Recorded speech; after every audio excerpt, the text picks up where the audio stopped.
मानव के जीवन में दुख क्या होता है? माहिल्या का चरित्र कभी स्मरण कर कर देखिए।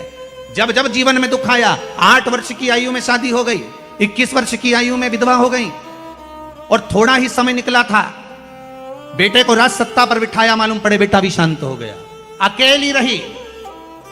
एक बार माता अहिल्या से पूछा गया, पिता ने पूछा पत्र लिखकर, बेटी अहिल्या, तुझे अगर चिंता हो इस मालवा के क्षेत्र में जाने पर, तुझे अगर टेंशन हो इस मालवा की भूमि पर, तेरा पुत्र चले गया, तेरा पति चले गया, तेरा ससुर चले गया, तू अकेली बची है अहिल्या, अगर तुझे चिंता हो तो तेरा पिता बैठा है। तब माता अहिल्या ने पत्र लिखकर भेजा, मेरे पिता का भी पिता मेरा महादेव मेरे साथ बैठा है, तुम क्यों चिंता करते हो, मेरा देव महादेव मेरे साथ है। जब माता अहिल्या को इतना भाव था कि मेरा महादेव मेरे साथ है, तो इंदौर वालों चिंता करने की जरूरत नहीं, तुम्हें रत्ती भर की भी, क्या किसको रोइए, चादर तान के सोइए, आग लगे बस्ती में और तुम रहो मस्ती में, अपने को टेंशन वेंशन नहीं करना। 7 दिन की कथा है, घर वालों को कह देना, देख रहे भैया मैं तो चली वृंदावन राणा, मेरे तो भाग जगे, राणा जी तेरे मेलों में आग लगे, हमें कोई फालतू टेंशन देना मती। 7 दिन की कथा है। कोई कह रहा था गुरुजी अब इस बीच में शादी ब्याह भी बहुत सारे हैं, तो हमने काम मना नहीं है, शादी ब्याह बहुत सारे हैं, हमें भी ये देखना है कि तुम्हारी रिश्तेदारी उनसे है कि इनसे है, हमें तो ये देखना। और हम तो पहले भी कहे आपसे, हमारे 2 ही रिश्तेदार, हमारे 2 ही रिश्तेदार, एक हमारे भोले बाबा, एक हमारे भोले बाबा, और दूजी गौरा रानी सरकार, हमारे 2 ही रिश्तेदार। हाँ तुम्हारे ज्यादा हो तो बात दूसरी, पर हमारे तो जो दुख में साथ दे वही रिश्तेदार। बोलो सही है कि गलत है? मालूम पड़े दुख पड़ा भारी और रिश्तेदार पहले चले गए, मालूम पड़े भाग के गए, अब कौन साथ दे रहा है?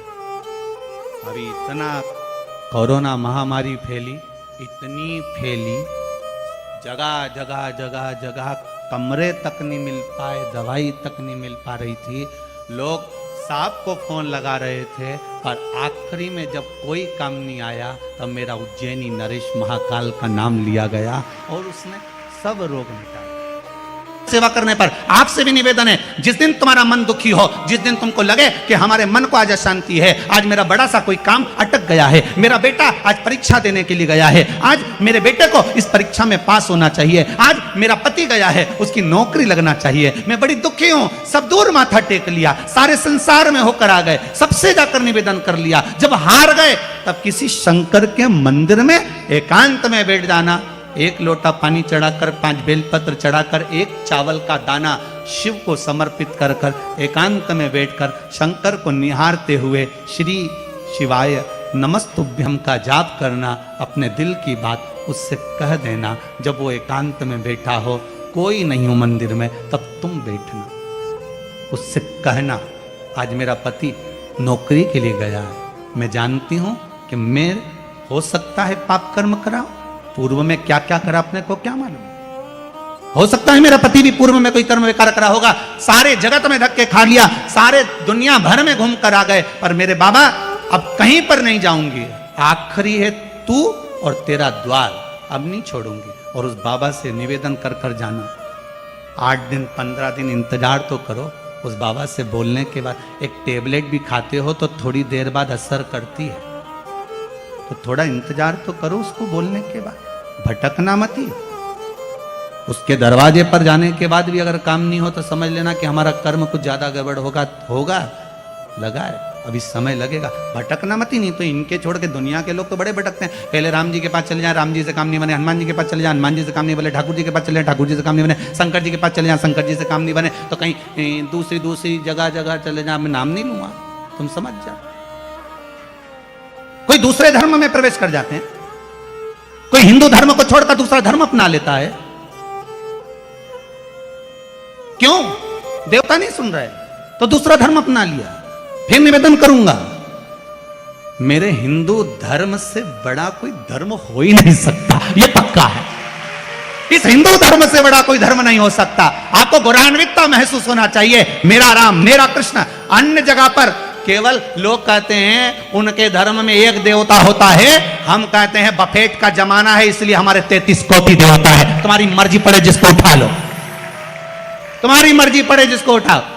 बफेट में जाते हो, कहीं गुलाब जामुन, कहीं छम्मक लड्डू, कहीं पानी पतासा, कहीं दही बड़ा खाते हो, पर जिस भोजन में तुम्हारी रुचि ज्यादा होती है उसकी प्लेट ज्यादा निपटा जाते हो। बोलो सही है की बात है? तुम भी सारे देवताओं के दरवाजे पर जाओ और जिससे तुम्हारी अच्छी पट जाए उसको पटा लो।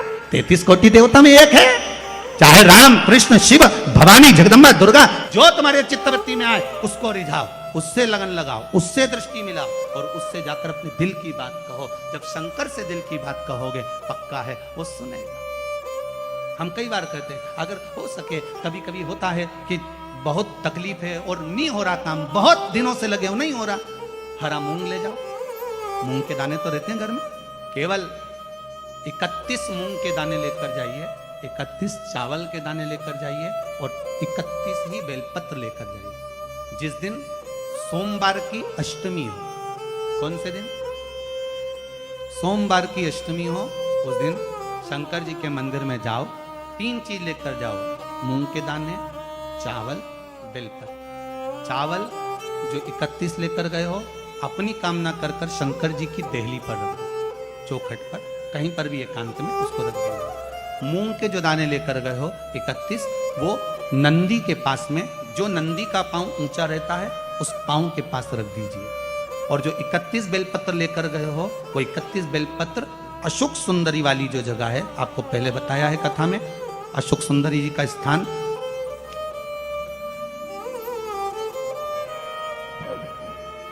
ये शिवलिंग, ये जलाधारी जहां से पानी बहता है, उसके बीच में एक मोटी सी लाइन होती है जो शंकर भगवान की छोटी लड़की अशोक सुंदरी का स्थान है। शिव जी के 13 बच्चे हैं, 13 बच्चे में सबसे छोटी लड़की अशोक सुंदरी यहीं पर विराजमान होती है जहां से पानी नीचे गिरता है। प्रत्येक शिवलिंग के सामने एक मोटी सी लाइन होगी, उस मोटी सी जो लाइन है अशोक सुंदरी, वहां पर जो 31 बेलपत्र लेकर गए हो अपनी कामना कर कर पीला चंदन लाल चंदन लगाकर उस पर समर्पित करते जाओ। उसकी डंडी जहां से पानी बहता है उस ओर होना चाहिए। आप निवेदन कर कर देखो, एक सोमवार की अष्टमी पर कर कर देखना, दूसरी सोमवार की अष्टमी आएगी अपने आप आपका काम हो गया होगा। बाबा से निवेदन तो करो, क्यों भटक रहे? भोला सब दुख काटो, शिव शंकर जपूं तेरी माला, भोले बाबा जपूं तेरी माला, भोला सब दुख काटो, ओ भोला। झाड़ू लगा रही हैं अहिल्या बाई, साधारण सा भाव है, केवल एक झाड़ू। कई लोग कहते हैं महाराज जी आप कहते हो मंदिर में जाकर झाड़ू लगाओ पोछा लगाओ, तो जो हमने मंदिर में रख रखा है स्वीपर आदि कादिक जो भी सेवा करने वाला है, काम करने वाला है, वर्कर है, वो कर रहा है तो हम क्यों करें? अरे भाई एक बात याद रखना, आप सबसे पूछना चाहूंगा, आप लोग कहते हो कि मंदिर की सफाई जो वर्कर रखा है उसे करना चाहिए, मंदिर की सफाई जो पुजारी रखा है उसको करना चाहिए। मैं आपसे पूछना चाहता हूं कि आपके घर में जो तिजोरी है दिवाली पे उसकी सफाई कौन करता है? नौकर करता है? अरे बोलते तो जाओ। नौकर करेगा? नहीं। वर्कर करेगा? नहीं। स्वीपर करेगा? नहीं। तिजोरी की सफाई कोई दूसरा नहीं करता, तिजोरी की सफाई हमें करना होती है। उसी तरह मंदिर की सफाई ना पुजारी करे ना कोई वर्कर करे, जो दर्शन करने जाए वो करे, क्योंकि ये तिजोरी है हमारी, ये तिजोरी है हमारी।